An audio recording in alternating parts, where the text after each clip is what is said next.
भारत में आर्थिक मोर्चे पर एक बड़ी हलचल देखी जा रही है, जहां प्रधानमंत्री द्वारा सोने और चांदी की खरीद को कम करने की अपील ने देश के आभूषण कारोबार और कृषि क्षेत्र में चिंता की लहर पैदा कर दी है। इस अपील का सीधा असर जेम्स एंड ज्वेलरी सेक्टर के जुड़े लगभग 1 करोड़ लोगों के रोजगार पर पड़ने की आशंका जताई जा रही है। All India gem and jewellery domestic council का मानना है कि यदि सोने की मांगों में भारी गिरावट आती है, तो इससे न केवल शोरूम संचालकों और ओडिशा और बंगाल से आए लाखों कुशल कारीगरों के जीवन पर भी संकट खड़ा हो जाएगा, जो पीढ़ियों से इस काम में लगे हैं। वर्तमान आंकड़ों के अनुसार भारत दुनिया का दूसरा सबसे बड़ा स्वर्ण उपभोक्ता देश है, लेकिन घरेलू उत्पादन मात्र 1.6 टन के करीब है, जबकि मांग को पूरा करने के लिए सालाना 800 टन से अधिक सोने का आयात करना पड़ता है। प्रधानमंत्री की ये अपील विदेशी मुद्रा भंडार को बचाने के उद्देश्य से की गई है, क्योंकि रुपए की कीमत डॉलर के मुकाबले ऐतिहासिक निचले स्तर पर पहुंच गई है, जो अब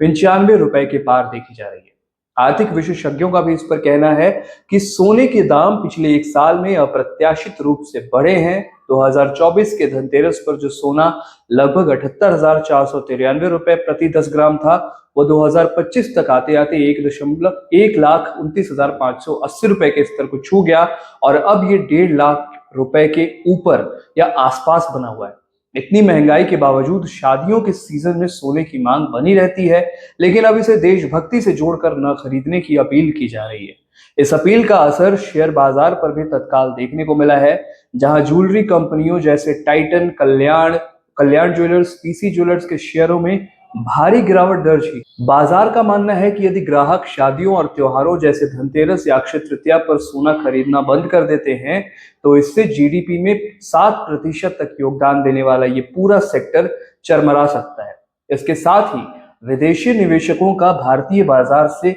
मुंहभंग होता दिख रहा है, जिन्होंने पिछले कुछ महीनों में अरबों डॉलर निकाल लिए हैं, जिसका मुख्य कारण भारत का एआई क्षेत्र में कमजोर प्रदर्शन और कॉरपोरेट मुनाफे में गिरावट बताई जा रही है। दूसरी ओर प्रधानमंत्री ने किसानों से भी केमिकल फर्टिलाइजर के उपयोग को 25 से 50% तक कम करने और प्राकृतिक खेती की ओर बढ़ने का आग्रह किया है। सरकार का तर्क है कि इससे उर्वरक आयात पर खर्च जो होने वाली विदेशी मुद्रा की बचत है वो होगी और धरती की उर्वरता की भी सुरक्षित होगी। हालांकि कृषि विशेषज्ञों ने इस पर चिंता जताई है और कहा है, श्रीलंका का उदाहरण देते हुए कहा है कि जहां अचानक रासायनिक खाद पर प्रतिबंध लगाने से खाद मुद्रास्फीति 50% तक बढ़ गई थी और फसलों के उत्पादन में भारी गिरावट आई थी। भारत में जैविक खेती का रुकबा अभी भी बहुत सीमित है और सरकार की नई योजनाएं जमीनी स्तर पर फंड की कमी से जूझ रही हैं। किसानों के लिए बिना किसी ठोस तैयारी या वैकल्पिक खाद की उपलब्धता के फर्टिलाइजर कम करने की बात करना एक जोखिम भरा कदम हो सकता है और अंततः ये स्थिति दर्शाती है कि देश का विदेशी मुद्रा भंडार और राजकोषीय प्रबंधन दबाव में है, जिसके समाधान के लिए सरकार अब नीतिगत फैसलों के बजाय जनता से भावनात्मक और त्याग वाली अपीलों का सहारा ले रही है, जिसका दूरगामी प्रभाव आम आदमी की जेब और देश की रोजगार व्यवस्था पर पड़ना जो है वो बिल्कुल तय है। विचार लाइव देख रहे थे आप, मैं हूं विकास सिंह। धन्यवाद।